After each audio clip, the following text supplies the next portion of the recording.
오늘 성탄주의를 맞이하여서 미끄러운 날씨를 뚫고 이렇게 2부 예배에 나오신 우리 성도님들 가운데 성탄의 큰 기쁨의 좋은 소식이 가득하시기를 소망합니다. 성탄절 아침에 가장 먼저 선포되었던 말은 천군 천사들의 찬양이었는데요. 우리 주변에 계신 분들과 함께 우리 성탄주일 인사를 나누실 때 우리 서로에게 천군 천사가 되셨으면 좋겠습니다.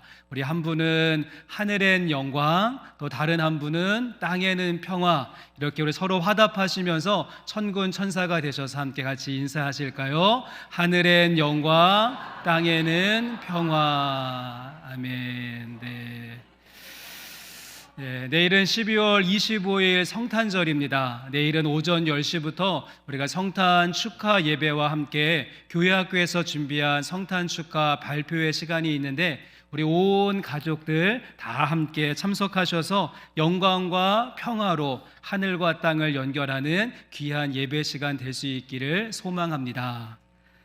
오늘 저는 설교를 시작하면서 오늘 성탄주일 설교를 시작하면서 히브리서 9장 28절 말씀으로 출발해 보려고 하는데요. 히브리서 기자는 주님의 오심에 대해서 이렇게 말을 했습니다. 히브리서 9장 28절을 보여주시고 우리 말씀을 한번 같이 읽어보십니다. 이와 같이 그리스도도 많은 사람의 죄를 담당하시려고 단번에 들이신 바 되셨고 구원에 이르게 하기 위하여 죄와 상관없이 자기를 바라는 자들에게 두 번째 나타나시리라. 아멘. 여러분, 이 말씀의 마지막 부분에 보시면 무엇이라고 말합니까? 두 번째 나타나시리라. 두 번째 나타나신다는 것이죠. 여러분, 그러게 이 말은 어떠한 내용을 전제로 하고 있는가 하면 이미 지난날 주님께서 첫 번째로 오셨던 일이 있고 그 다음에 두 번째 다시 오실 일이 있다. 그래서 우리는 예수님의 첫 번째 오심을 그리스도의 초림이라고 이야기하고 주님의 다시 오심을 그리스도의 재림이다라고 이야기를 합니다. 그렇다면 지금 우리는 어떠한 시대에 어떠한 때를 살고 있는가? 잘 아시는 대로 우리 모두는 예수님의 초림과 예수님의 재림, 이 중간 시대를 살아간다는 것입니다. 이미와 아직의 사이, already 이미 우리 가운데 이루어졌지만 but not yet, 하지만 아직은 완성되지 않은 이 중간의 시대를 우리는 하루하루 살아가고 있는 것이죠. 또한 함께 보신 이 히브리서 말씀에는 예수님의 초림과 재림을 이야기하면서 각각의 목적이 다르다라고 하는 내용도 함께 이야기합니다. 다시 한번 28절 말씀해 보시면 예수님의 처음 오심, 초림의 목적은 무엇인가? 28절 말씀 가운데 과거형으로 쓰여져 있는 말씀의 부분을 보시면 많은 사람의 죄를 담당하시려고 단번에 들이신 바 되셨고라고 말하면서 과거형을 쓰게 됩니다.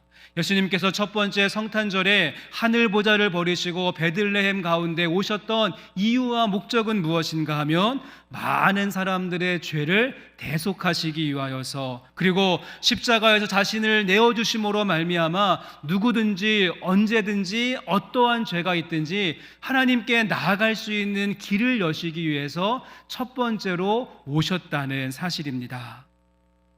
여러분, 그런가 하면 두 번째 나타나신다라고 이야기했는데 두 번째 오시는 목적은 무엇입니까? 다시 한번 말씀 가운데 이번에는 미래형의 말씀에 보시면 하반절에 구원에 이르게 하기 위하여 죄와 상관이 없이 우리를 바라는 자들에게 자기를 바라는 자들에게 두 번째 나타나시리라 라고 말하면서 미래형으로 이야기합니다. 첫 번째 오시는 목적이 죄에 대한 상관이 있는 모습으로 오셨다라고 한다면 두 번째 오실 때에는 이 죄와 상관이 없는 모습으로 우리의 구원을 위하여서 요한계시록 말씀이 그려주고 있는 것처럼 하나님께서 구름 타고 이 땅 가운데 나팔 소리와 함께 임하셔서 죄에 대하여서는 심판하시는 주로 그리스도를 바라보고 갈망하던 자들에게는 새하늘과 새 땅으로 인도하시는 구원의 주로 다시 오신다고 말씀하고 있습니다.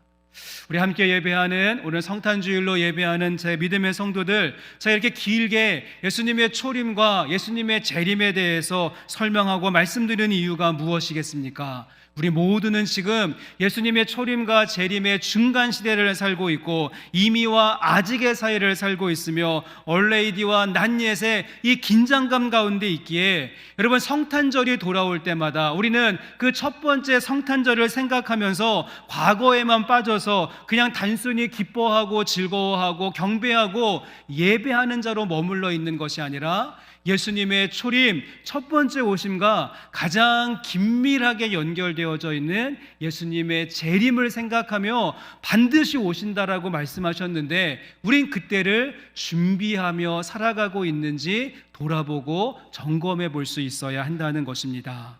예수님의 초림과 재림의 목적은 다르지만 이 두 가지의 공통점이 무엇인가 하면 같은 분이 오신다는 것이죠. 같은 분이 오십니다. 그러기에 우리는 예수님의 초림의 사건인 이 성탄절을 보낼 때마다 주님의 재림의 사건, 다시 오심에 대하여서 바라보고 준비하고 그때를 올바르게 살아내는 성도의 삶을 살아가야 하는 것이 아닐까요?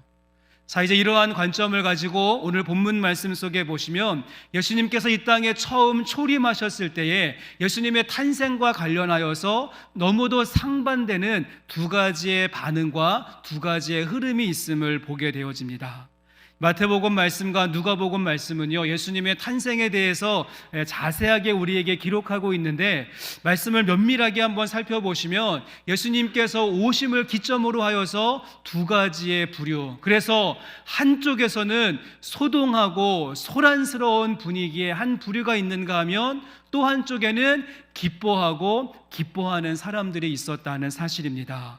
여러분, 그리고 이러한 나눠짐과 두 가지의 흐름은 이미와 아직의 딸을 살고 있는 오늘 이 시대에도 그대로 나타나고 있는 현상이고, 주님 다시 오신다라고 분명히 말씀하셨는데 주님이 다시 오시는 그때에도 소동하는 사람들과 기뻐하는 사람들은 여전히 발생하게 될 것입니다. 그러기에 우리는 오늘 말씀이 기록하고 있는 이 두 가지의 반응을 거울로 삼아서 나는 주님이 다시 오셨을 때 소동하고 소란한 무리 가운데 있을 것인가, 아니면 기뻐하고 기뻐하며 예배하는 자리에 있을 것인가, 우리 가운데 무뎌져 버린 이 재림 신앙을 다시 한번 흔들어 깨우는 영적 각성의 말씀이 될 수 있기를 주님의 이름으로 간절히 소망합니다. 성도 여러분, 그렇다면 이 두 가지의 반응 가운데 첫 번째 반응, 소동하는 자들이 있었습니다. 소란스러운 자들. 본문 말씀 가운데 3절과 우리 4절 말씀 보시면 3절과 4절 말씀 보여주시고 같이 한번 읽어보실까요? 헤롯 왕과 온 예루살렘이 듣고 소동한지라 왕이 모든 대제사장과 백성의 서기관들을 모아 그리스도가 어디에서 나겠느냐 물으니. 여러분, 여기에서 소동했다라고 하는 말은 긍정적인 반응이 아니죠. 이 소동했다라고 하는 말의 원어의 뜻은 신경질적인 반응을 보였다라고 하는 용어를 채택해서 쓰고 있습니다. 이들에게 있어서 예수님의 오심은 짜증스럽고 거슬리고 격분하게 만드는 신경 과민적인 일이 되었다는 것입니다. 그리고 이러한 반응을 보이고 있는 사람의 중심에는 누가 있습니까? 헤롯 왕이 있는 것이고, 또 그들과 함께 유대의 종교의 지도자들, 제사장들과 서기관들과 사두개인들이 함께 모여서 그 소동하는 현장을 만들어내고 있는 것이죠. 많은 경우에 이런 반응을 보이고 있는 헤롯 왕을 보면서, 그래, 지금 헤롯 왕이 자신의 그 권력을 고수하기 위해서, 자신의 왕권을 지켜내기 위해서 이와 같이 소동을 벌인다라고 생각을 하고, 나중에는 급기야는 베들레헴의 모든 남자아이들을 다 죽여버리는 유아 살해를 지시했다라고 보는 경향이 있습니다. 물론 여러분, 그런 측면도 있지만 말씀을 자세하게 보시면 조금 더 근본적인 이유가 있음을 발견하게 되죠. 잠깐 말씀을 2절 말씀으로 올라가 보시면 동방의 박사들이 헤롯 왕을 찾아왔고요, 무엇이라고 질문을 합니까? 유대인의 왕으로 나신 이가 어디 계시냐? 그들의 질문은 유대인의 왕에 대한 질문이었습니다. 그런데 이러한 질문을 받았던 헤롯 왕이 4절 말씀을 보시면 헤롯이 다시 이제 서기관들을 불러 모은 다음에 무엇이라고 말하고 있습니까? 그리스도가 어디에서 나겠느냐. 동방 박사들은 단순히 유대인의 왕에 대한 질문을 던졌는데 헤롯은 그리스도, 온 인류를 구원할 메시아로 그분을 보고 있다는 것입니다. 지금 헤롯은 예수님을 유대인의 왕으로서 자신을 경쟁하는 사람으로 보고 있는 것이 아니라 이 땅에 임하게 되어주시는 온 인류의 구원자가 되시는 메시아의 모습으로 보고 있는 것이죠.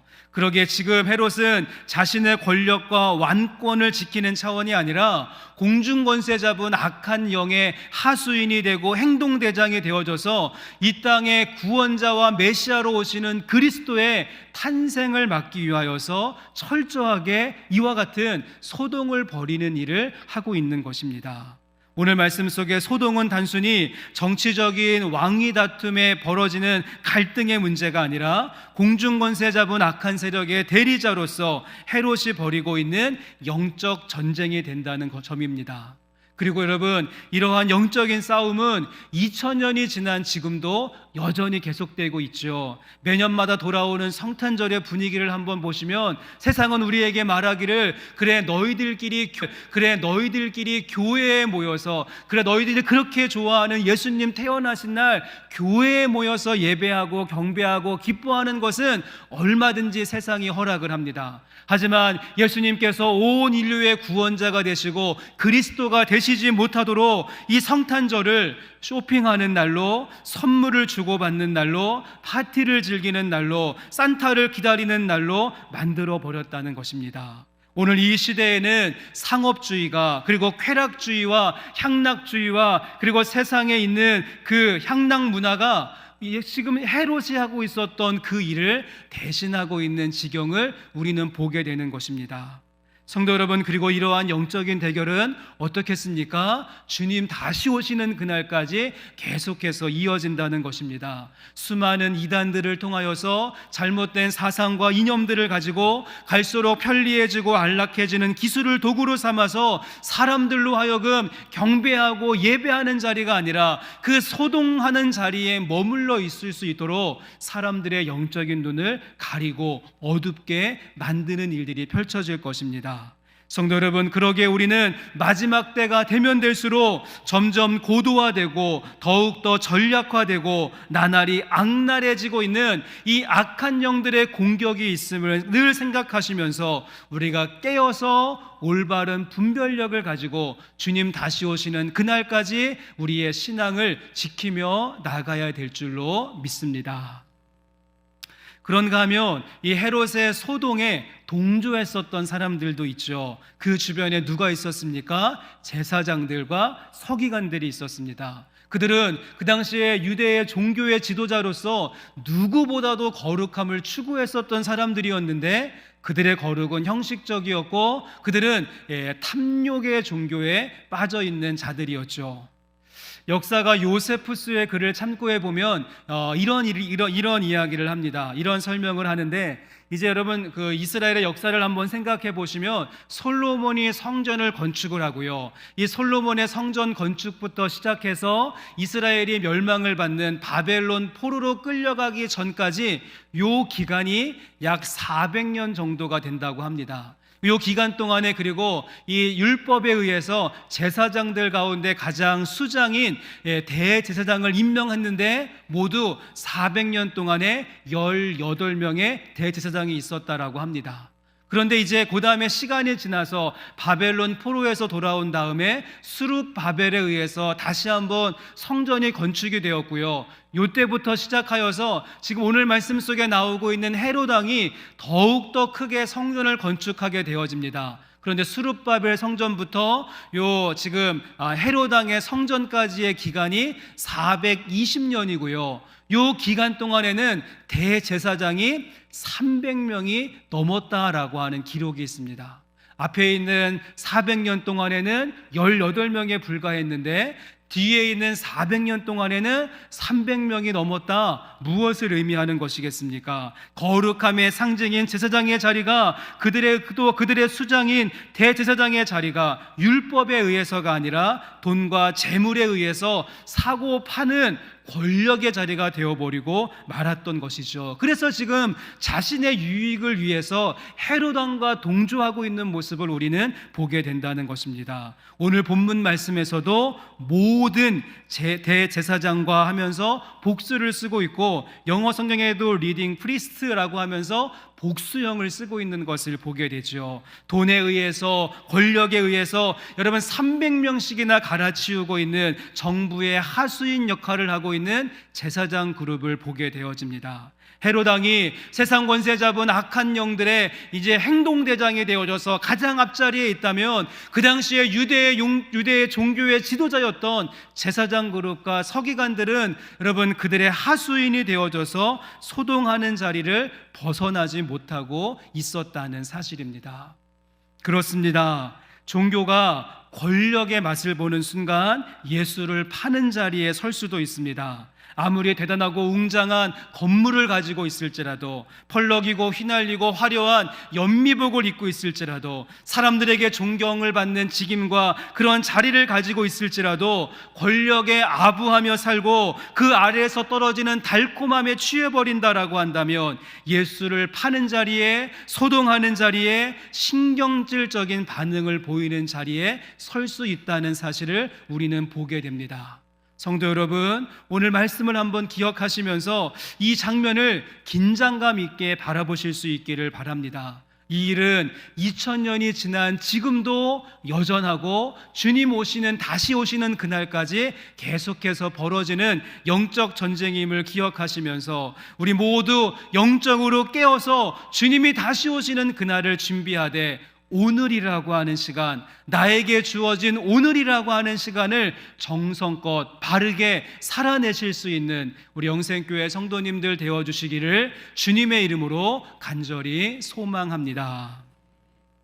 자, 그런가 하면 다음으로 살펴볼 수 있는 또 하나의 길, 또 하나의 분위기가 있습니다. 이 첫 번째 성탄절을 분노하고 신경질적인 반응을 보이고 소동하고 소란스럽게 보내고 있는 무리가 있는가 하면, 이 같은 날을 기뻐하며 예배하는 그룹이 있습니다. 본문 말씀 가운데 10절 말씀 보시면 10절 말씀에 그들이 별을 보고 매우 크게 기뻐하더라 라고 말하고 있습니다. 왜 그들이 누구겠습니까? 동방에서부터 온 박사들이죠. 이들의 기쁨을 성경 말씀은 표현하는데, 기쁨이라고 하는 말을 2번씩이나 쓰면서 기뻐하더라, 그 앞에 크게라고 하는 말을 덧붙여서 크게 기뻐했다. 또 그 앞에는 매우라고 하는 말로 수식하면서 매우 크게 기뻐했다. 어떻습니까? 그들이 경험했었던 기쁨은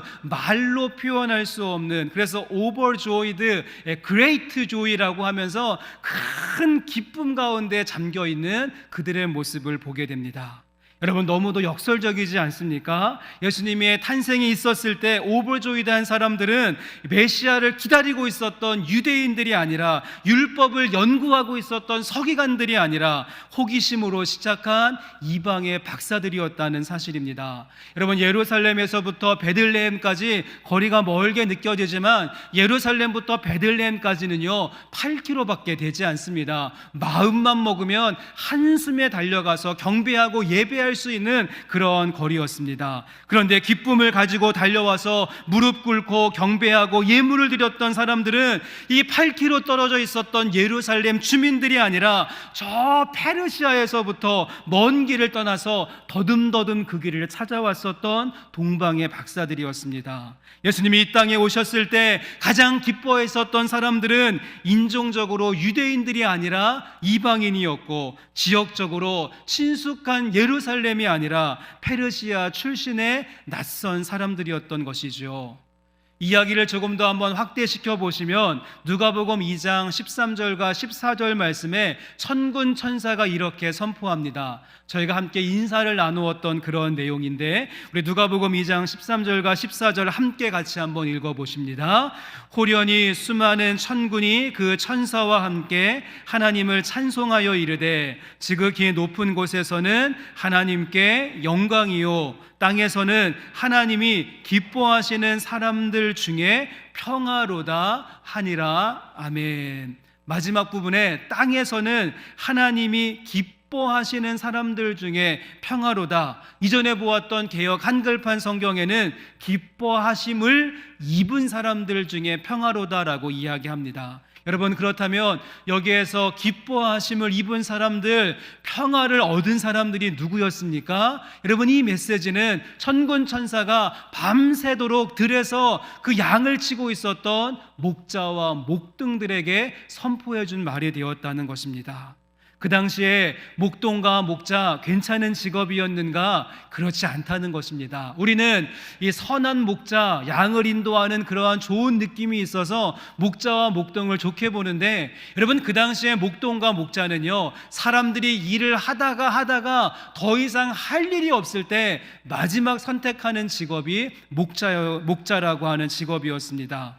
그들은 밤에 양들을 친다는 이유 때문에 어떤 사건만 벌어지면 첫 번째 용의자로 지목을 받는 사람들이었고, 그리고 성전과 회당의 모임에 참석할 수 없도록 제한을 받고 있는 사람들이었으며, 정직하지 않다라고 하는 생각 때문에 내가 무엇인가 봤다라고 이야기를 해도 아무리 증언을 해도 법정에서 증인으로 채택받지 않는 사람들이었습니다. 가장 멸시받고 무시당하고 있고 사람들로부터 경애받는, 사람들로부터 업신여김을 받는 그러한 부류가 목동과 목자였죠. 요즘도 중동에 가면 베두인이라고 해서는 그들을 상종도 하지 않는 모습을 아마 잘 아실 것입니다. 그런데 어떻습니까? 기뻐하심을 입은 자로, 평화를 누리는 자로 가장 먼저 지목받은 사람은 사람 취급받지 못한 채 밑바닥 인생을 사는 목동들이었다는 사실입니다. 우리 마태복음 말씀과 누가복음 말씀을 종합해 보면 분명해집니다. 예수님이 이 땅에 오셨을 때에 가장 기뻐했었던 사람들은요, 인종적으로 유대인들이 아니라 이방 사람들이었고, 종교적으로 제사장과 서기관 그룹이 아니라 이방 학문을 연구하는 그러한 박사들이었습니다. 사회적으로 떵떵거리며 잘 먹고 잘 사는 화이트 칼라가 아니라 그 당시에 가장 낮은 자리에 있었던 목동 블루 칼라의 사람들이었습니다.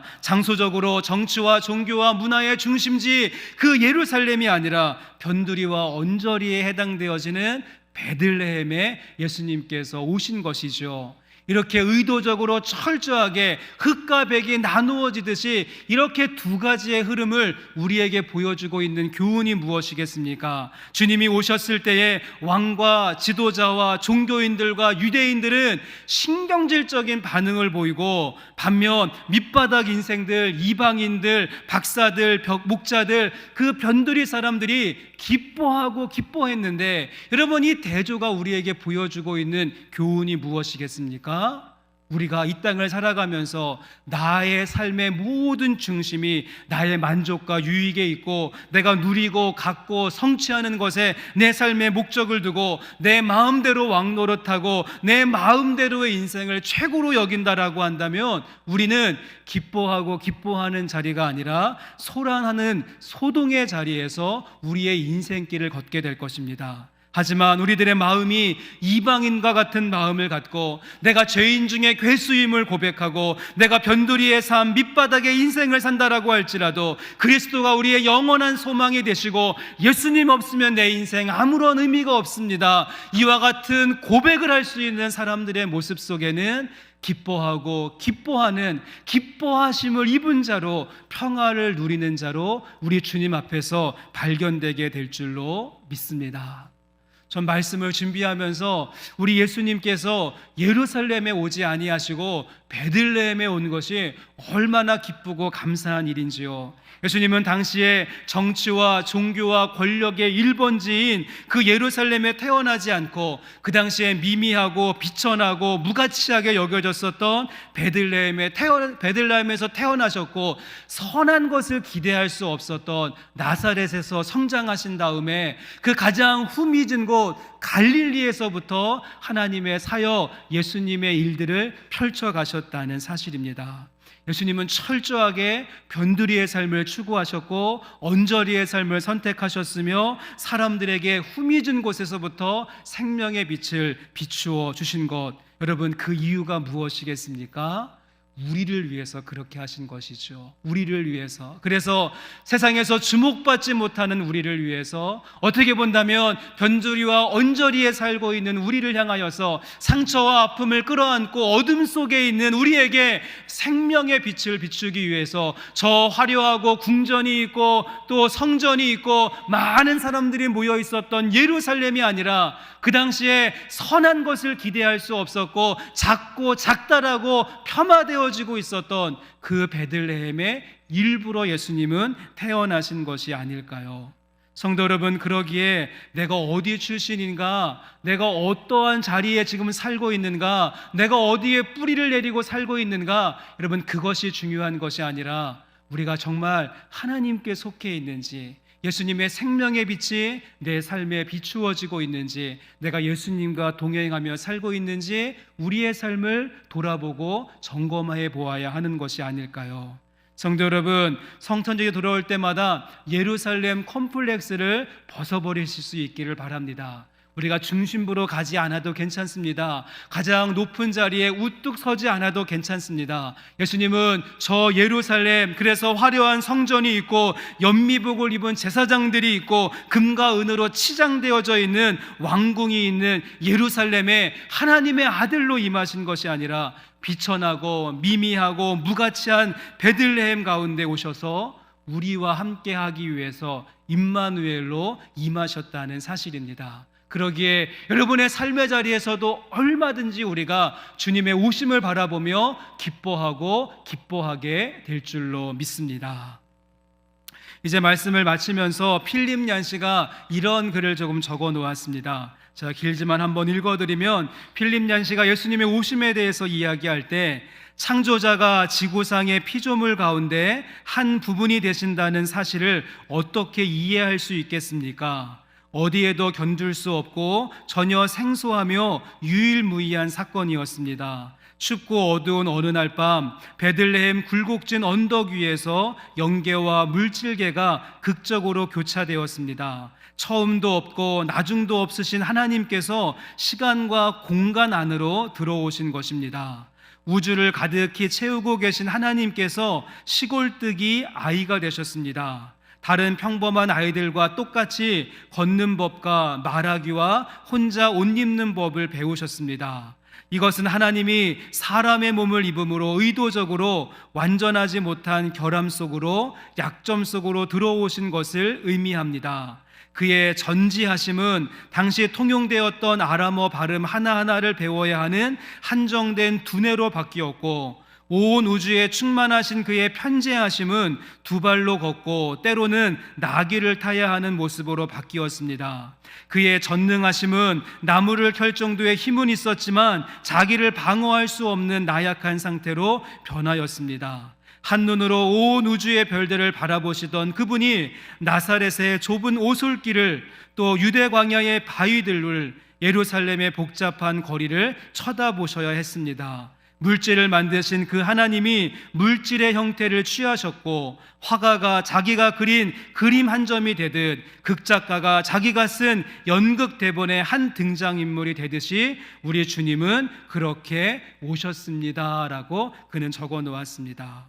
성도 여러분, 이러한 성탄의 진정한 의미를 안다라고 한다면, 여러분, 성탄절이 돌아올 때마다 과거에 있는 그 사건과 그 소식에 여러분 묶여 있지 마시고 주님이 다시 오시는 그날을 소망하며 갈망할 수 있는 저와 여러분이 되었으면 좋겠습니다. 우리 모두 주님이 다시 오시는 그날 소동하는 자가 아니라 기뻐하고 기뻐하는 자가 되기 위해서 중심부로 나아가고 노른자 땅을 향하여서 나가고 세상의 중심에 우뚝 서는 자가 아니라 변두리의 삶을 추구하셨던 예수님처럼 우리를 부르시는, 여러분, 그 땅끝에서 불가능했었던 많은 사람들과 함께 오버조이드, 정말 기뻐하고 기뻐하는 사람이 되어질 수 있도록 여러분 땅끝에서 주님의 복음을 증거하며 마지막 때를 살아내실 수 있는 영생교회 성도님들 되시기를 주님의 이름으로 간절히 축원합니다. 우리 말씀을 기억하시면서 우리 함께 찬양 드리면 좋겠습니다. 우리 빛 대신 주 어둠 가운데 비추사 내 눈 보게 하소서. 이 땅 가운데 빛으로 오신 주님 바라보며 우리 함께 찬양으로 주님께 올려드리겠습니다.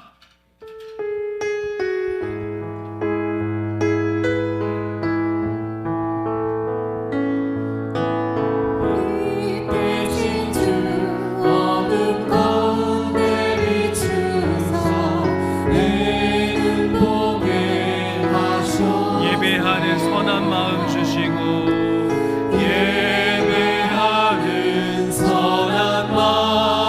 주시고 찬송하니 다시 한번 고백합니다. 빛 대신 주 어둠 가운데 비추사 빛 대신 주 어둠 가운데 비추사 내 눈 보게 하셨네.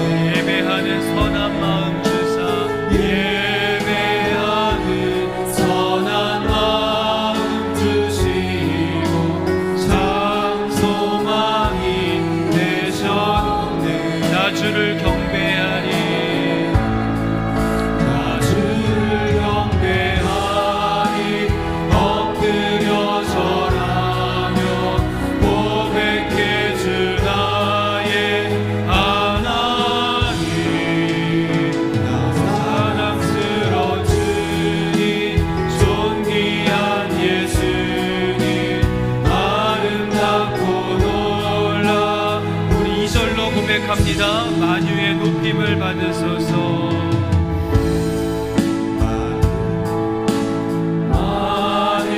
만유의 높임을 받으소서.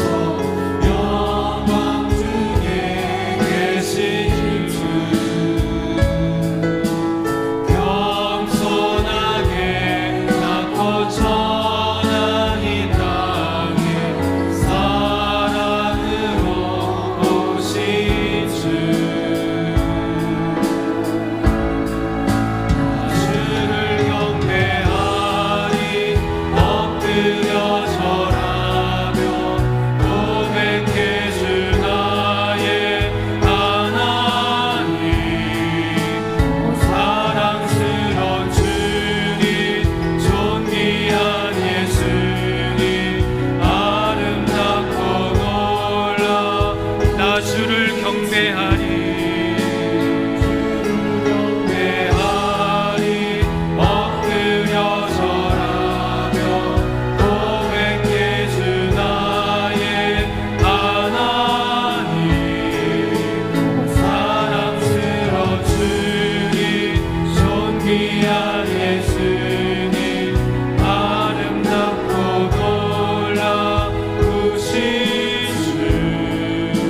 우리 함께 이 시간 주신 말씀 기억하시면서 기도하실 때 하나님, 우리가 주님 다시 오시는 그날을 준비하고 깨어있게 해주시옵소서. 성탄과 가장 밀접한 연결이 있는 주님의 다시 오심을 준비하며 나에게 주어진 하루의 삶 속에 깨어서 소동하고 소란스러운 자리가 아니라 기뻐하고 기뻐하며 감사하고 경배하고 예배하는 자의 모습으로 서게 하여 주시옵소서.